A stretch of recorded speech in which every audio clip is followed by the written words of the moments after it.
បាទសួស្តីអ្នកទាំងអស់គ្នាថ្ងៃនេះប្លុកទី5ចាប់ដើមភ្លាមគឺយើងមកធ្វើជួសជុលភ្លើងចឹងអ្នកទាំងអស់គ្នាឃើញភ្លើងនៅហ្នឹងវាចេះគឺវាឆេះ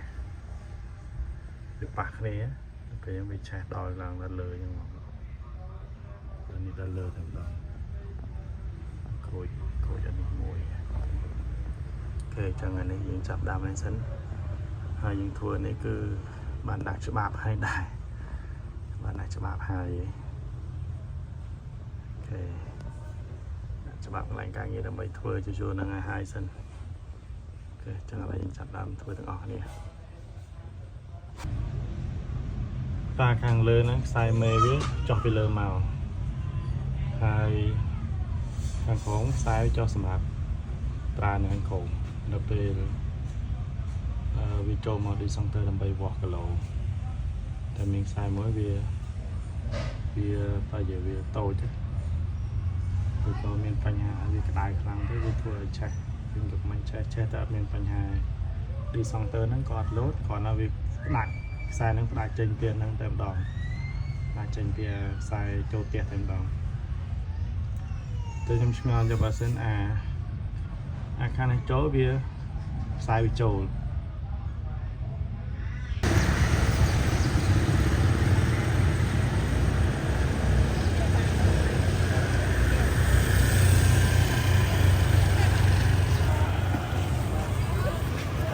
ហ្នឹងអីគេហ្នឹងគេហៅអីហ៎ទៅchơiញ៉ាំហើយទៅញ៉ាំនៅក្នុងតាឥឡូវពងមកគ្រឿងសំណង់ទិញទីសង់ទ័រទិញដួយ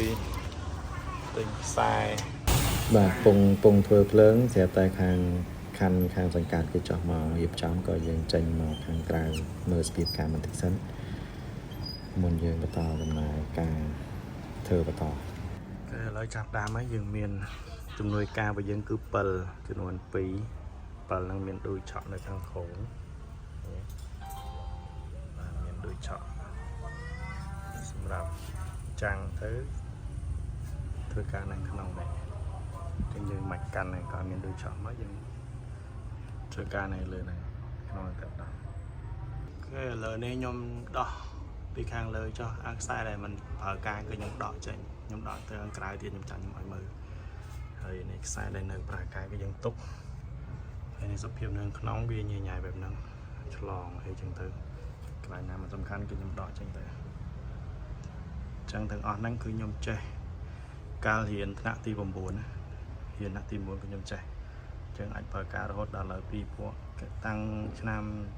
ថ្នាក់ទី9អាចខ្ទង់2004អាចខ្ទង់2004 2005ឥឡូវ2025 20ឆ្នាំក្រោយមកប្រើក៏អត់យឺតពេកដែរឥឡូវយើងកំពុងប្រើការវាបើសិនជាអត់ចេះត្រូវហៅជាងមកអស់រាប់រយឡាទៀតអញ្ចឹងអាហ្នឹងគឺជាការសំចៃរបស់យើងហើយទាំងអស់ហ្នឹងហើយវាជួយឲ្យយើងមិនចាយលើសចំណូលហើយក៏មិនផុងខ្លួនជាប់បំណុលអីចឹងដែរឥឡូវយើងធ្វើការតទៅមុខទៀត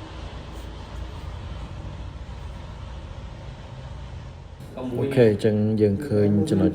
ឆេះខ្លោចហើយអាហ្នឹងបើសិនជាខ្លាំងទៅទៀតវាអាចឆេះក្តារហ្នឹងតែម្ដងអញ្ចឹងដើម្បីការពារខ្ញុំយកអេសាឡុងបិទពីលើក្តារហ្នឹងមកតង់ទៀតហើយតោះបើកវ៉ាវភ្លឺហើយ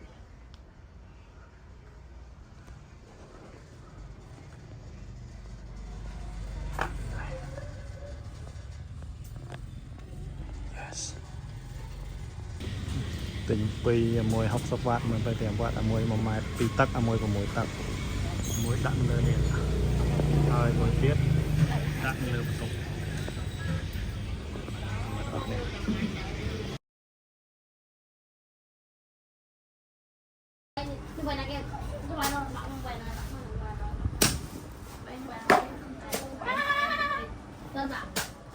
ចឹងអរគុណពុកម៉ែបងប្អូនទាំងអស់គ្នាដែលបានទស្សនា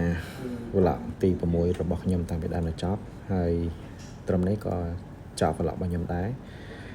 ចឹងជួបគ្នាទាំងអស់គ្នានៅថ្ងៃស្អែកបន្តទៀតអរគុណបាយបាយ